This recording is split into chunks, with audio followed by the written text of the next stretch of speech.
10 to 8. Now, in yesterday's programme, we showed you some incredible pictures of waste being discharged into rivers in England. Well, the issue clearly got lots of you talking, and following pressure from campaigners and constituents, the government said last night it would take action, as Zoe Conway reports. Right, I'm breathing in. Got to. It's hardly surprising that Joe and Laura are taking their time entering the water. It's cold, but that's not the only reason why they're hesitant. They're anxious about sewage.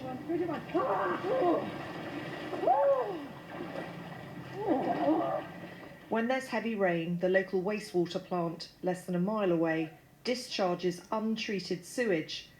They're currently allowed to do this if it helps prevent water backing up in other parts of the system and causing flooding. After times of flood, you'll see rag, which is basically sanitary products hanging from the branches of the bushes, but that run alongside the river. You'll see, not infrequently, sanitary products sort of washed up onto the beaches of the river.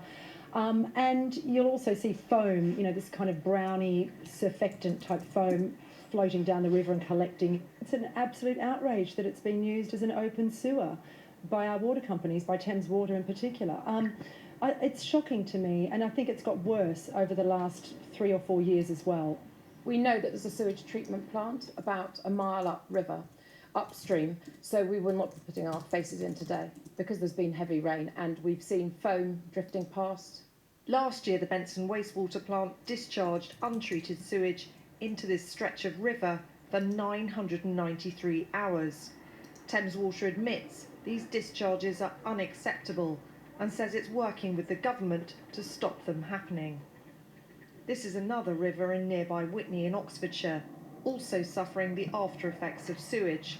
What you're looking at is sewage fungus. Which is absolutely disgusting, like a grey, brown, gelatinous goo coating everything in the river, all of the weeds, choking everything, and frankly, not something you'd expect to see in the 21st century in the developed world. After coming under intense pressure to act, the government announced last night that water companies would now be legally required to reduce the number of sewage discharges from overflow pipes over the next 5 years. This discharge in Hampshire last week went on for 49 hours straight. We've been very clear that we want to see a reduction in these storm overflows over the next 5-year period of the water pricing plan. That will need to be funded, and that will lead to some increases in water bills to fund that. But the big figures that we've seen as estimates, ranging from 150 billion to 600 billion pounds, that is the cost of eliminating these altogether. Now, some people are calling for the total elimination of these. We need to do the detailed work first to understand the feasibility of doing that. It may be far from clear how much it will cost and who will pay to fix Britain's Victorian water system. But what is certain is that environmental campaigners like Matt Stanek in the Lake District will continue to crudely speak out. I'll let you guys be the judge of what is coming out of this pipe. But I can tell you one thing, by standing, just a couple of metres from it, it smells like absolute. Zoe Conway, BBC News. I think we can all probably guess what the bleep covered there, can't we? Pretty unpleasant, isn't it? And it's something that I know means an awful lot to lots of you.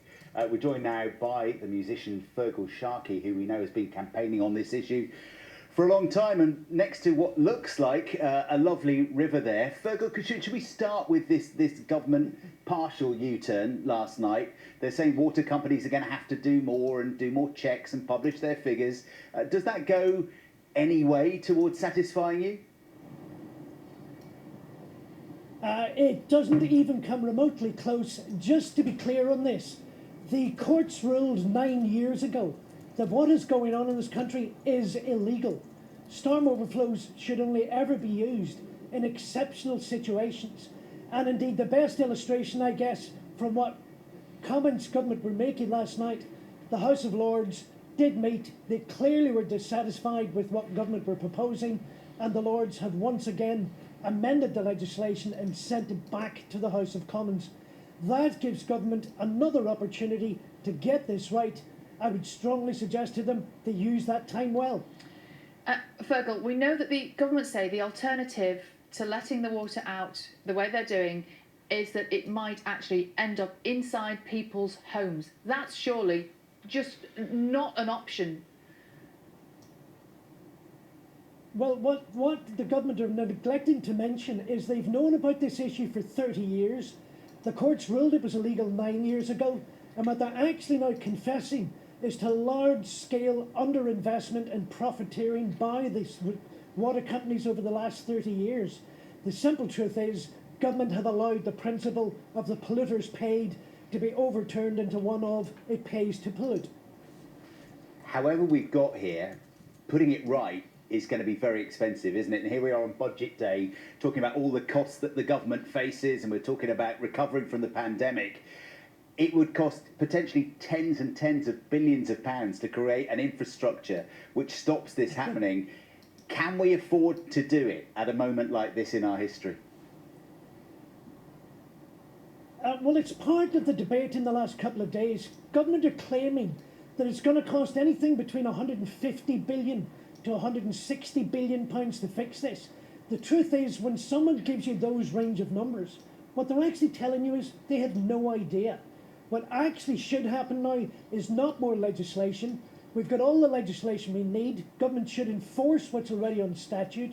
What we need is somebody to have a grown-up conversation to come up with a real structure and plan to fix this, and to link shareholder dividends and executive bonuses to delivering and meeting that plan. That's the grown-up thing to do. Okay, shall we stop? Let's try and have that grown-up conversation now, shall we? If you were going to have that grown-up conversation, you just mentioned, linking that, making that financial link. But what smaller steps could perhaps be put in place? The government don't want to spend £150 billion. What smaller steps could be put in place to perhaps start solving the problem? Well, let me question that for a second. Ask a government for a breakdown of that £150 million or £billion. I've done so repeatedly for the last 3 days. I've been met with silence. I've only led with one conclusion. Somebody just made that number up. What we can do right now is simply start at those sewage works, increase the capacity to hold back that water, to hold back that sewage. Those are easy, cheap things to achieve and to do, and we could all start working that tomorrow. We don't need more debate, more measuring, more reporting, and writing endless discussion papers that will simply sit in shelves for another 30 years. We need action, and we need it today. But I just keep coming back to money, Feargal, because we're talking about money non-stop with the budget this morning. There'll be people watching who are saying, look, yes, it is disgusting what's happening in these rivers, and we shouldn't have it, but we just can't afford to spend the kind of cash it would cost right now. Well, listen, let me put it this way around. Why is the taxpayer being asked to pay this? These are private companies. Water companies have profited to the tune of over £60 billion over the last 30 years, whilst filling our rivers full of sewage. Perhaps it's the shareholders of the water companies that should be picking up that debt, and certainly not the customers.